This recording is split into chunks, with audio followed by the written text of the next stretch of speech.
Hello. At the end of this summer in Rieti, here we have the contest director Aldo Cernezzi for some questions about competitions in Rieti.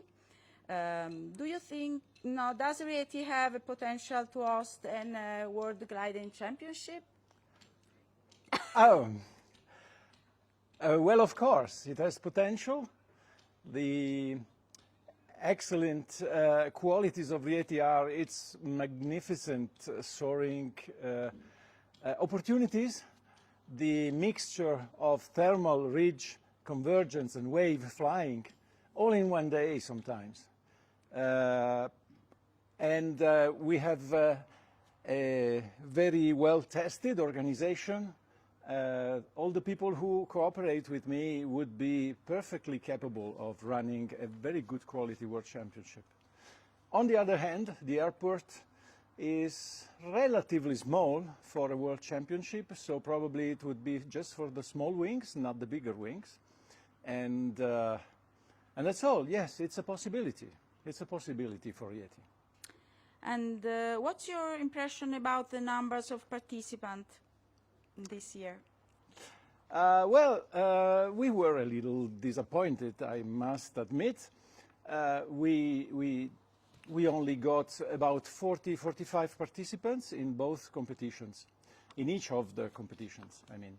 And there was the coincidence of having the World Championship in Hungary. So many people were already busy for that and probably didn't have enough holidays or vacation left. And in any case, we had a strong participation with very high quality pilots from most parts of the world. So we are happy. And about safety, do you think that the risk of collision is increasing? Yeah, that's a tough question. We've had a collision in the first of the two competitions, the Coppa Città di Rieti, and it was during a straight flight. And this has already happened in many other competitions. It's not only thermaling, which can be dangerous in the gaggle, but sometimes flying fast like this, and then someone pulls up, someone overtakes in the wrong place, and at high speeds, it's a matter of seconds. And I must say, I think I have noticed that in these conditions, with many gliders around and high speeds, flying level at 200 kilometers per hour, FLARM may issue a warning when the collision has already happened. Unfortunately, I think one of the factors is that the FLARM is very capable in predicting the trajectories of other gliders, and so it's a great help for the pilots in avoiding the potential collisions. But on the other hand, the pilots seem to use it for tactical purposes, and that means that long time ago, when a pilot started on task and he was faster than the others, he would not be found anymore. Following was more difficult. Now FLARM makes following easier. So you lose sight, vision, contact with the other glider, but still the FLARM tells you where he is. So you can speed up and join him on the next thermal or on the course. So we spend a lot more time close to each other. Yes. IGC pilots ranking in double-seater, is this an issue? Yeah, this is something I really care about, because many pilots share double-seaters. Many pilots share double-seater gliders, and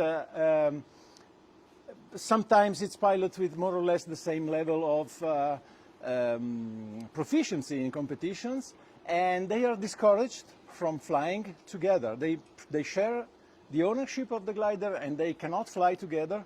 Otherwise, one of the two will not be able to collect points. That makes life a little bit difficult for partnerships. Mm-hmm.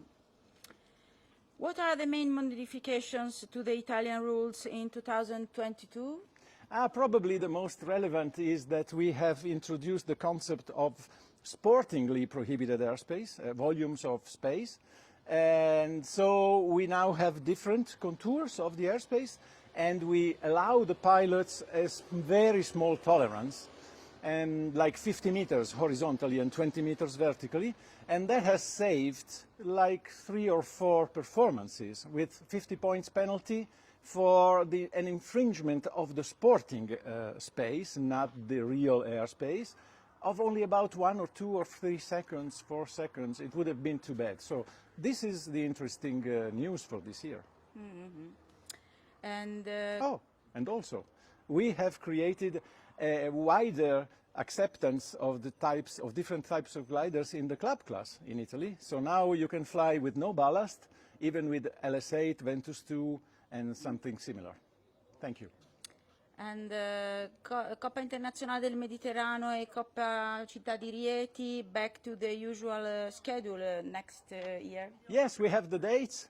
At least it's preliminary, but we have the dates. The first day of the Coppa del Mediterraneo will be the 1st of August, and then we will have the Coppa Città di Rieti after the 13th or 14th of August. Good. Thank fine. you. Thank you, Clara. Thank you, Aldo, for everything. It's Bye. a pleasure. Bye, everyone. Ciao.